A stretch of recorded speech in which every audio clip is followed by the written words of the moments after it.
Bonjour à tous. Moi, je suis Mathieu et je travaille pour Avery Dennison.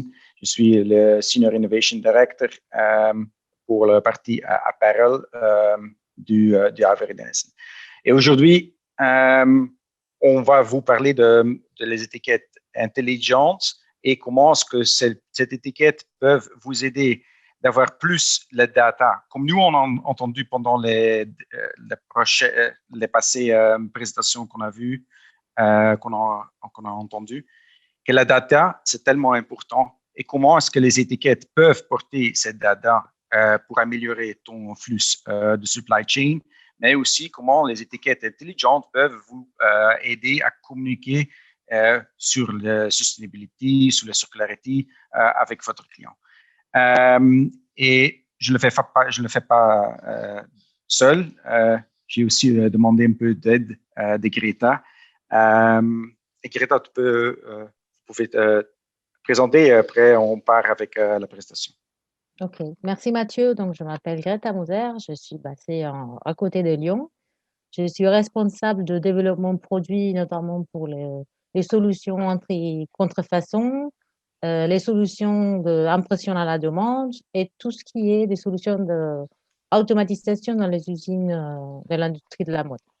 Je suis chez Avery Dennison depuis plus de 10 ans dans différents rôles en supply chain. Je suis à la base d'Argentine, je travaillais dans différents rôles au niveau européen et international.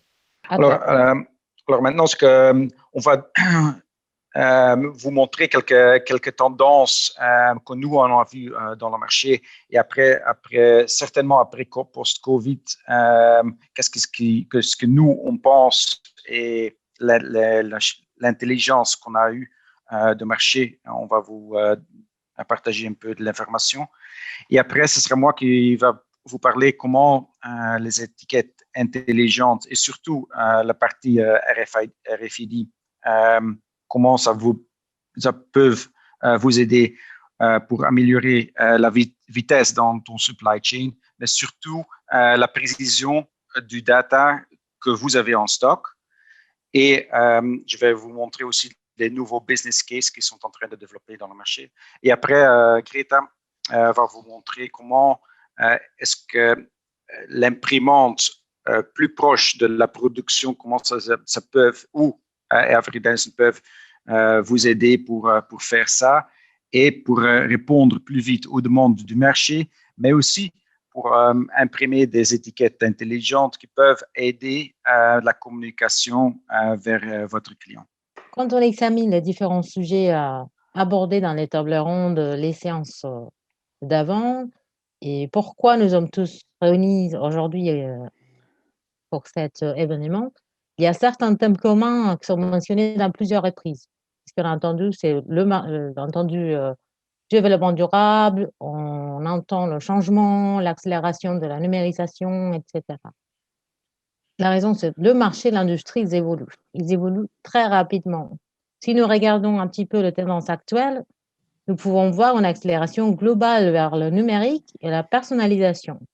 Même avant la pandémie en Chine, plus de 80% d'utilisateurs de téléphones mobiles les utilisaient déjà pour faire de paiements à proximité.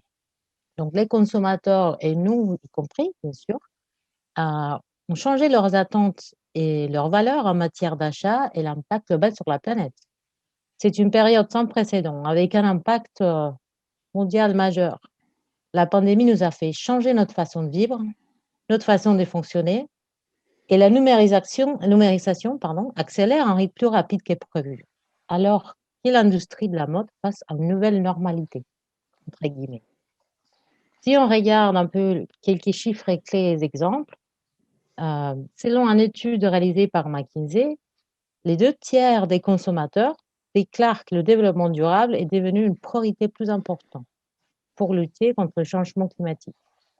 60% des responsables de supply chain et approvisionnement s'attendent à ce que les tendances en matière d'automatisation se poursuivent à un rythme accéléré après la crise. Donc, on parle de changement de sourcing, la production se rapproche en Europe, comme on a entendu tout à l'heure Agnès en parler, on rapatrie la production qui était dans le passé en Asie, aussi en Europe et aussi dans les États-Unis, Amérique latine. Aussi, au niveau consommateur, 71% des consommateurs indiquent une évolution vers les investissements dans les vêtements de meilleure qualité. Il y a un intérêt accru pour les modèles commerciaux circulaires, tels que la revente, la location ou la rénovation suite au Covid-19. Les ventes en ligne, pour exemple, Nike, ont augmenté de 75% l'année dernière, avant fin mai, à cause de, on était tous confinés, une très grande partie du monde était confinée, donc les ventes en ligne, ils ont arrivé à des chiffres incroyables. Aussi, au niveau des consommateurs connectés, ils ont doublé, l'application Nike a doublé, ils ont 25 millions d'utilisateurs maintenant. L'être humain aime les habitudes et sa routine. Donc, certains comportements qu'on a adoptés pendant le confinement et qu'on a encore ne reviendront pas après la pandémie. On aime bien nos routines, nos comportements, ils vont peut-être rester pendant un moment. Selon une étude faite par Global Web Index en 2020, plus de 40% de personnes interrogées disent qu'ils achètent en ligne plus fréquemment après la pandémie. Donc, qu'est-ce que cela signifie pour l'industrie de la mode? Des nouvelles méthodes d'approvisionnement circulaire, une chaîne d'approvisionnement plus agile et adaptée, ça va devenir essentiel pour permettre une évolution. Et tous ces changements devront s'accompagner d'un flux numérique qui permet la rapidité et la flexibilité. La numérisation et l'utilisation des données sont essentielles pour débloquer l'exécution dans toute l'entreprise, dès la vente en retail, la supply chain et l'engagement des consommateurs. Les exportations de la Chine auront toujours une partie très importante dans le secteur, mais la migration vers d'autres destinations sera accélérée. Le développement durable restera une priorité clé pour les consommateurs et va évoluer vers une transparence, une circularité primordiale dans l'industrie. Les acheteurs et les consommateurs recherchent un concept de one-stop shop, une plateforme pour satisfaire les besoins dans peu de temps disponible, soutenu par la facilité des affaires et la confiance. Chez Avery Dennison, nous pouvons activer cette identité unique qui permet aux étiquettes physiques de devenir intelligentes et de transmettre l'histoire de chaque vêtement ou chaussure. Nous réfléchissons constamment aux différentes façons d'innover et développer des solutions pour aider à résoudre les défis de l'industrie. Maintenant, je vais laisser Mathieu vous guider sur la technologie d'étiquette intelligente RFID. Alors, merci bien, Greta. Comme vous avez bien entendu, nous, comme société, on est une grande société globale. Et au niveau des étiquettes RFID, on a déjà produit plus ou moins 30 billions d'étiquettes. Ça veut dire que c'est une solution qui est bien développée, qui est bien intégrée dans le marché. Mais nous, on croit qu'il y a quand même un autre futur. Nous, on croit que dans le futur, que chaque article, chaque vêtement, chaque chaussure sera avoir son propre identité unique. Et je voudrais bien t'expliquer pourquoi, qu'est-ce qu'on pense ça et qu'est-ce qui est en train de penser dans le marché. Un peu plus au niveau Avery Dennison, le RFID, nous, on a commencé cette promenade déjà plus de 15 années passées. Et plus ou moins, le premier marque qui a commencé avec le RFID, c'était Marks & Spencer. Et ça, c'est déjà plus de 15 années passées qu'ils ont commencé à intégrer les chips RFID pour avoir plus de visibilité dans le stock. Entre-temps, à Avery Dennison, on a investi beaucoup de l'argent dans cette plateforme. On a plus de 1000 différents brevets qui sont liés au niveau de RFID. Mais je voudrais bien vous dire que RFID, c'est une partie du trigger où est-ce qu'on peut, pour rendre les étiquettes plus intelligentes. Il y en a aussi beaucoup des autres. Il y a quand même, parce que RFID, ça peut vous aider pour avoir plus de visibilité au niveau du supply chain et des stocks, mais pour communiquer avec les consommateurs, il y en a quand même des autres. Il y a NFC, il y a le QR, Passive Bluetooth, il y a quand même beaucoup des autres alternatives qui peuvent être mieux adaptées pour la communication vers les clients. Alors, Crétin, si on peut voir l'autre slide, parce que quand même les changements, comme je dis, le marché, comme Crétin a bien identifié aussi, le marché, pendant des dernières années, on a vu un changement proprement rapide dans le marché. Si on va regarder de plus de 15 années passées, c'était plus le modèle qu'on connaisse de plus, c'est le push modèle. Ça veut dire que le retailer ou le producteur des vêtements ou le brand, les marques, il produit des vêtements, il met dans le magasin et il le vend. Et après, on a vu le omnichannel. Ça veut dire qu'à ce moment-là, les marques, ils ont construit une expérience unique pour toutes les plateformes de vente. Ça veut dire la plateforme de vente, ça veut dire dans les magasins, mais aussi pendant le online. Mais dans ce paradigme, c'est encore le consommateur qui décide où est-ce qu'il veut l'acheter. Et ça, c'est omnichannel. Mais pour avoir un bon système de omnichannel, vous avez bien compris que les data et la précision de stock disponible dans les magasins, dans votre centre de distribution, sont tellement importants. Et je vais vous montrer un peu plus après quels sont les chiffres qu'on a vus pendant toutes les... premièrement, les POC qu'on a fait, mais aussi les rollouts et l'implémentation des systèmes RFID avec notre client. Où est-ce que nous, on pense, comme j'ai dit, une future, où est-ce que tout ça va être, où est-ce que chaque article sera avoir son propre identité unique. Et pourquoi? Parce que dans ce modèle-là, on va voir que les multifaces des expériences, excuse-moi, il y aura une multiface d'expérience basée sur les préférences et les habitudes des consommateurs. Ça veut dire que toi, comme marque, et comme Tikin et les autres plateformes qu'on a vues, c'est tellement important de prendre la data. La data, ce n'est pas seulement la partie des produits qui sont vendus, mais aussi quelles sont les interactions que le vêtement ou les chaussures qu'ils ont eues avec les consommateurs pour avoir des bons conseils, pour donner des bons conseils aux consommateurs, pour créer ce lien marque-consommateur, pour le faire bien et pour satisfaire plus la demande du propre individu à la fois.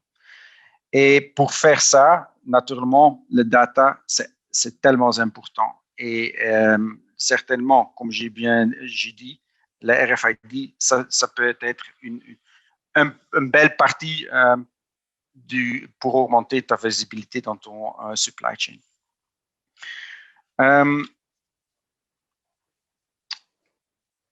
Alors, et ça, c'était toujours comme qu'aujourd'hui, la majorité des business cases qu'on a eu au niveau des RFID, c'était toujours la précision du stock. Pour avoir une bonne omnichannel plateforme, il faut que toi, tu sais très bien quelles sont les couleurs, quelles les tailles qui sont disponibles au magasin ou dans votre centre de distribution. Mais ce que nous on voit maintenant, et c'est une grande tendance qui se passe maintenant dans le marché, ça dépend, c'est juste commencé maintenant, c'est où est-ce que les RFID, ça peut vous aider aussi pour le loss prevention ou le loss prevention. Oui. Ça veut dire que comment est-ce que les RFID peuvent vous aider au niveau du anti-vol. Parce que le plus grand problème, ce qu'on a vu dans le marché, l'anti-vol, maintenant, avec les systèmes qui existent sur le marché, tu sais que quelque chose est parti de ton magasin, mais tu ne sais pas vraiment quel est l'article qui est parti de ton magasin. Ça, c'est un. Deux, aussi, au niveau légal, ça devient toujours plus difficile pour faire une cause aux personnes qui ont volé. Et ça, c'est un autre plus grand problème. Ça veut dire qu'avoir plus de data sur les produits qui sont volés dans ton magasin, c'est beaucoup plus important. Et là-bas, comme vous voulez bien voir, c'est un marché où une loss pour les retailers et les brands, c'est plus de 120 billions par année. Et là-bas, avec les RFID, tu peux vraiment savoir quels sont les produits qui sont plus disponibles dans ton stock, ça veut dire, ou dans tes magasins, ça veut dire quels sont les produits qui sont volés, qui ne sont pas passés par la caisse.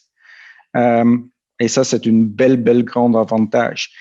Et certainement, avec les nouvelles technologies qu'on est en train de développer dans Everyday, ça veut dire la sensibilité du chip, ça devient toujours beaucoup plus important. Et les systèmes pour intégrer l'RFID dans les vêtements, dans les chaussures, ça devient plus simple et plus robuste.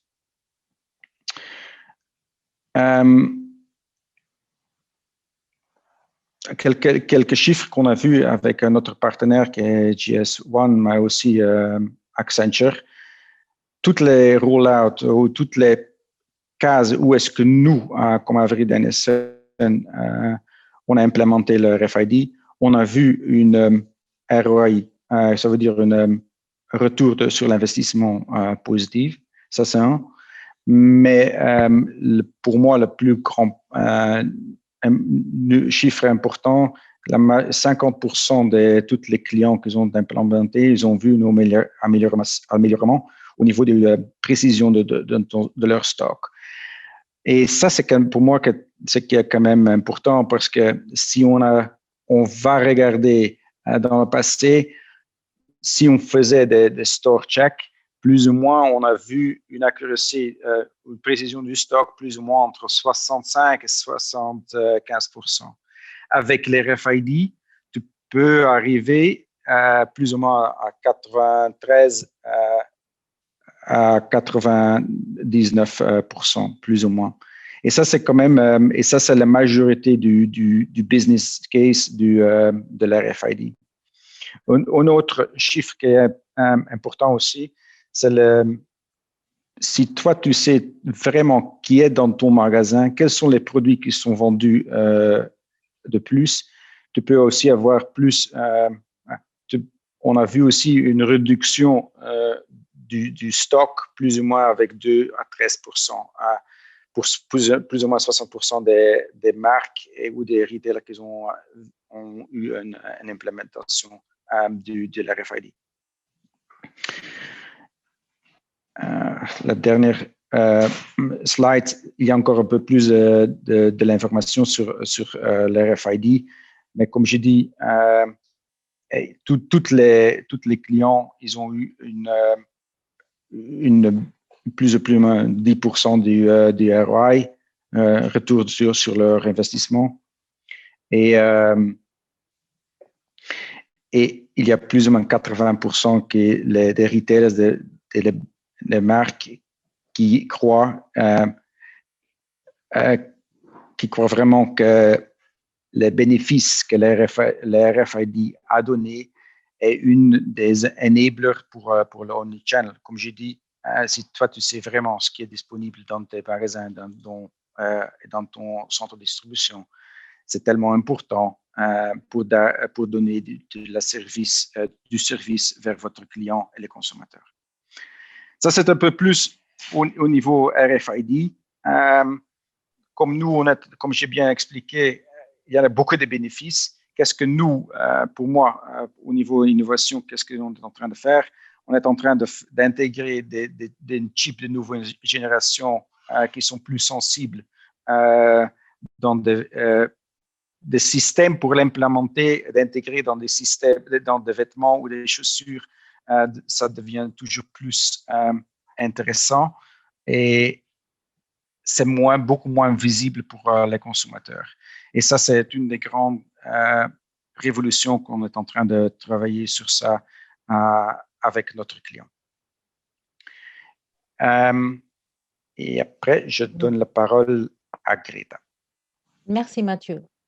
Donc, je vais juste vous donner un petit aperçu, en fait, comment ces étiquettes comment elles sont fabriquées et rendues intelligentes. Comme Mathieu l'a mentionné, nous avons notre propre réseau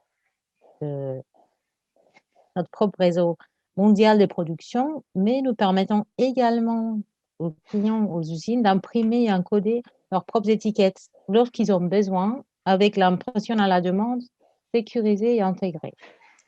Et comment on fait ça? En simplifiant nos processus pour que les usines qui sont moins expérimentées en matière d'étiquettes en tissu, papier, aussi RFID, peuvent accomplir la tâche avec succès. Donc, je vais vous montrer un petit aperçu très high level, aperçu de comment ça se passe. Il y a un travail fait par les marques pour concevoir les étiquettes avec nous. Une fois la conception est validée, nous mettons en place notre système des commandes en ligne et préparons tous les éléments clés de la chaîne d'approvisionnement supply chain pour permettre la production. Nous avons une équipe de support technique global qu'installera et formera ensuite les usines de confection. Les usines accèdent à la plateforme en ligne et ils ont accès aux commandes de la marque la marque les attribue.